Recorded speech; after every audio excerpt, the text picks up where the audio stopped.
Praise the Lord. கர்த்தருடைய பரிசுத்த மகிமைப்படுவதாக. Genesis chapter 49:22. யோசேப்பு கனிதரும் செடி. அவன் நீரூற்றண்டையில் கனிதரும் செடி, அதன் கொடிகள் சுருமேல் படரும். எனக்கு பிரியமானவர்களே, யோசேப்பு கனிதரும் செடி, ஒரு அழகான ஒரு தேவ மனுஷன். ஆண்டவருடைய நாம மகிமைப்படுவதாக. தேவனுடைய வார்த்தைக்காக யாரெல்லாம் வருகிறோமோ, சபைக்கு வருகிறவர்களாக இருக்கட்டும், ஆணுடைய அன்புக்குள்ளே இருக்கிறவர்களாக இருக்கட்டும், ஊழியம் செய்வர்களாக இருக்கட்டும், விசுவாச பிள்ளைகளாக இருக்கட்டும், ஏங்க இந்த வார்த்தைக்கு இருக்கிற நீங்கள் யாராக இருந்தாலும் சரி, உங்களுக்கு நான் சொல்கிறேன் ஒரு விஷயத்தை நல்லா நோட் பண்ணிக்கோங்க. நான் ஏசப்பட்ட இருக்கிறதுனால எனக்கு ஒரு ஆசிரியம் இருக்கணும், என் குடும்பத்துக்கு ஒரு ஆசிரியம் இருக்கணும்.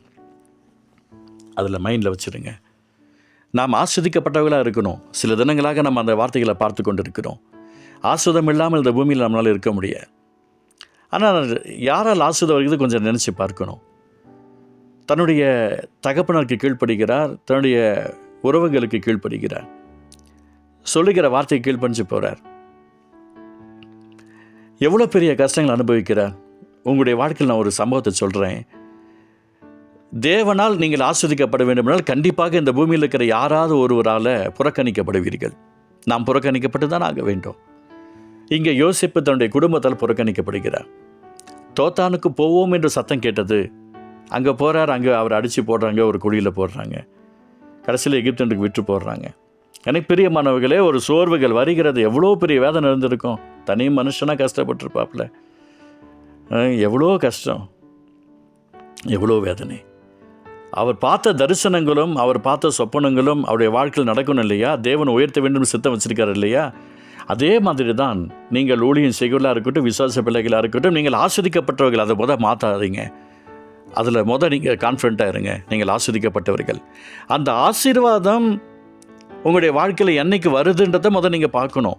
நான் உங்களுக்கு சொல்கிறேன், இயேசுவின் நாமத்தினால இந்த ஆசீர்வாதம் உங்களுக்கு வருது அப்படின்னு சொன்னால் அதுக்கு நான் செய்ய வேண்டியது என்ன அப்படின்னு தான் நல்லா பார்த்துக்கணும்.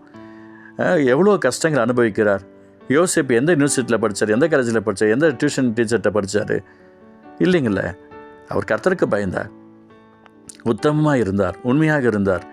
அந்த விஷயனுக்கு நேராகவே தன்னுடைய வாழ்க்கை அர்ப்பணிச்சிருந்தார். நான் இந்த வார்த்தையை உங்களுக்கு நான் சொல்லிக்கிறேன். யோசேப்பு கனிதரும் செடி. நீங்கள் மிகுந்த கனிகளை கொடுப்பதால் உங்கள் பரமபிதா உங்கள் மேல் மிகுந்த பிரியமாக இருக்கிறாராம். அவர் உங்களை ஆஸ்வதிப்பார், பலப்படுத்துவார். அந்த யோசேப்புக்கு இந்த 25வது அந்த வசனத்தில் சொல்லுகிறது, கர்த்தர் உனக்கு துணையாக இருப்பாராம். அடுத்தது சர்வ வல்லவராலே அப்படி ஆயிடுச்சான். அவர் உயர வானத்தில் இருந்து உண்டாகும் ஆசீர்வாதங்களால் நிரப்புவாராம். கீழே ஆழத்தில் உண்டாகும் ஆசீர்வாதங்களை நிரப்புவாராம். ஸ்தனங்களுக்கு உண்டான ஆசீர்வாதம் நிரப்புவாராம். கர்ப்பங்களுக்கு ஒரு ஆசீர்வாதம் நிரப்புவாராம். இவ்வளோ ஆசீர்வாதங்கள் தரார். இயேசுவின் நாமத்தில் நான் சொல்லிக்கிறேன், நாம் இப்படிப்பட்ட ஆசீர்வாதத்துக்குள் கடந்து வர வேண்டும். இந்த வார்த்தையை கேட்டுட்டு இருக்கிற என் அன்பு சகோதரனே, சகோதரியே, ரொம்ப கவனமாக நீங்கள் வேலைக்கு போனாலும், ஊழியம் செஞ்சாலும், இல்லை பிஸ்னஸ் பண்ணாலும், நீங்கள் என்ன பண்ணாலும் கொஞ்சம் யோசிங்க. நாம் செபிக்கிறோம், பாடுறோம், துதிக்கிறோம், முழங்கால் படிடுறோம், அந்நிபாஷை பேசுகிறோம், காணி கொடுக்குறோம், தசம்பம் கொடுக்குறோம், வேலைக்கு போகிறோம், வரோம், பிஸ்னஸ் பண்ணுறோம், வரோம், இப்படியே நினச்சிட்டு இருக்க வேண்டாம். நமக்கும் ஒரு ஆசீர்வாதம் இருக்கணும். என்ன ஆசீர்வாதம்? யோசேப்பை அந்த தேசத்தில் மிகப்பெரிய ஒரு போஸ்டிங்கை தேவனால் அவருக்கு கிடைத்தது. எப்படிப்பட்ட ஒரு ஆசீர்வாதம் கொஞ்சம் பாருங்களேன். அவருடைய தகப்பனுடைய தேவனாலே கிடைச்சதான். அதே போல் அவரை சார்ந்திருக்கிற அவருடைய மனைவி பிள்ளைகளுக்கும் அற்புதம் நடக்குது. அதே மாதிரி அவருடைய தகப்பனாருக்கு, அவருடைய குடும்பத்தாருக்கு அற்புதம் நடக்குது.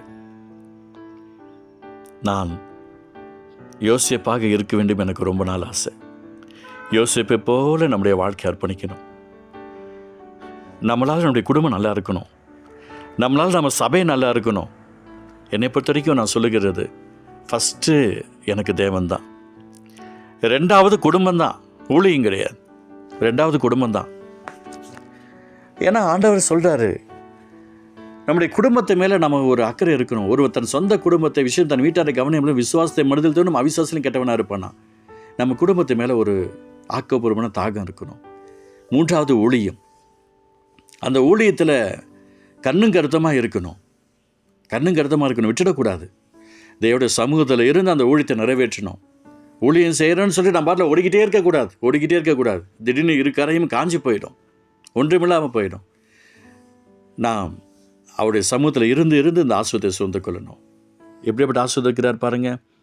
யோசேப்பு கனித்தரும் செடி, அந்த கனித்தரும் செடியினால் ஆண்டவர் துணையாக இருப்பாராம். அடுத்தது வானத்திலிருந்து உண்டாக ஆஸ்வதில் நிரப்புவாராம். கீழே ஆழத்தில் உண்டாக ஆஸ்வதில் நிரப்புவாராம். ஸ்தனங்களுக்கு உண்டான ஆஸ்வதில் நிரப்புவாராம். கர்ப்பங்களுக்கு உண்டான ஆஸ்வதில் நிரப்புவாராம். இவ்வளோ பெரிய தேவன் அவர். அற்புதமாய் அதிசயமாய் கர்த்தர் நம்மை ஆஸ்வதிப்பார். அன்பு தகப்பனே, யோசேப்பு கனித்தரும் செடி, நாங்களும் உம்முடைய நாமத்து நிமித்தமாய் ஆஸ்வதிக்கப்பட வேண்டும். நீர் எங்கள் ஆசீர்வதிப்பீராக. கர்த்தாவே, நீர் கிருபை செய்யும். இயேசு நல்ல பிதாவே, ஆமென்.